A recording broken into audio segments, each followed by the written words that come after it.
This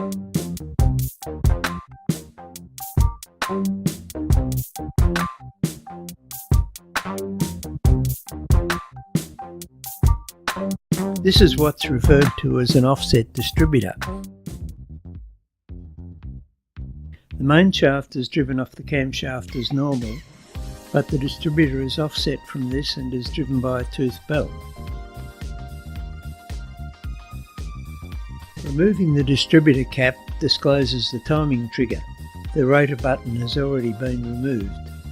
Lifting off the distributor component reveals the toothed belt and its drive pulley. The offset drive moves the body of the distributor rearwards. Often they are used to provide clearance for a plenum when race engines use fuel injection. Unfortunately, this offset distributor is too short to use in a 350 Chev engine, so I've been asked to adapt it to a conventional Chev distributor drive, which is the longer unit shown here.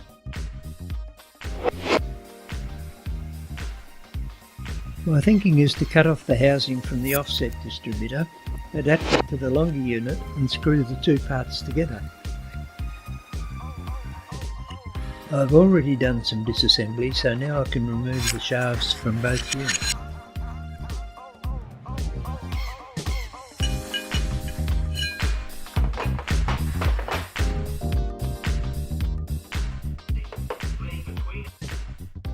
With the shafts now removed from each unit, I can explore the potential for adapting the offset housing to the longer shaft. I don't plan to reuse this seal, but I need to part off the top of this, and I will save the seal just in case. Machining off this flange will allow me to attack the top with the parting tool. I need to take a careful approach with the parting tool so as not to damage the seal. The flange needs to be tidied up as I intend to use it to screw the two parts together. Now I can rescue the seal from this cut-off piece. Before I go any further though, I need to do a drawing to know where I'm going with this. Well, I've drawn it out and now I think I know where I'm going. Before cutting the trunk off this housing, I need to put it in the rotary table on the mill and drill 6 holes.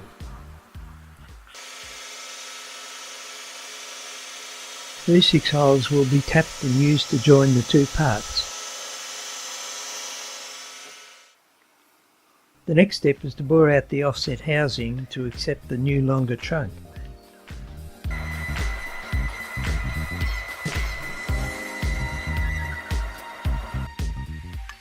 Having bored out the offset housing to take the longer trunk, I can now cut off the trunk from the offset housing. After removing the trunk, I tidy up on the mill and the part is finished. After drilling the mating 6 holes in the new trunk, the next task is to bore it to suit the seal and bearing.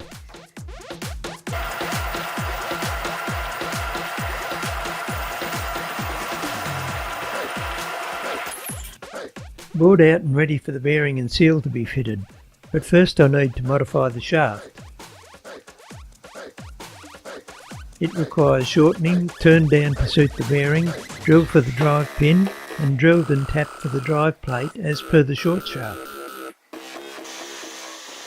I used the centre finder in the drive plate on the shaft to determine the location for the drive pin.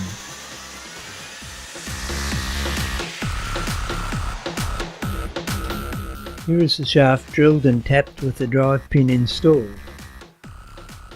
From the base of the distributor housing, the trunk needs to be 147mm long to suit the Chev engine, so I need a 12mm spacer.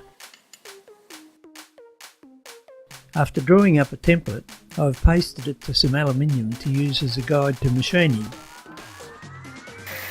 So onto the mill to remove some metal.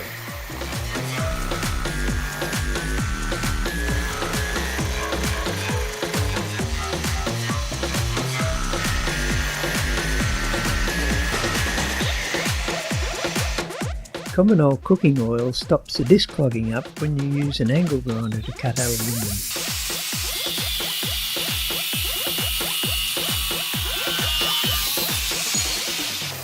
Then back to the mill to finish off the machining.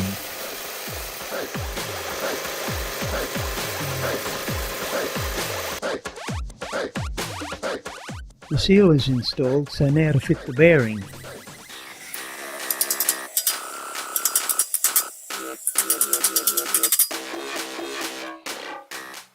Next, the trunk is fitted to the offset housing and the 6 fixing screws tightened.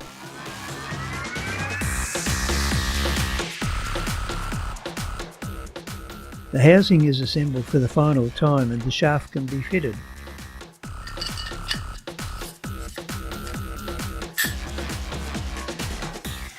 Now on to the installation of the tooth drive gear.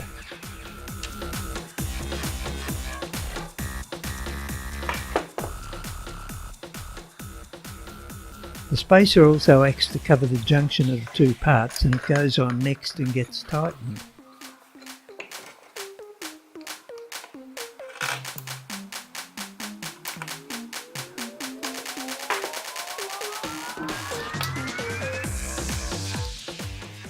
Finally, the top cover incorporating the distributor section is fitted and the screws tightened.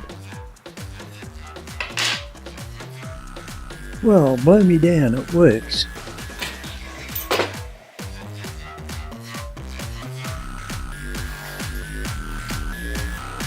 So much for that dizzy feeling.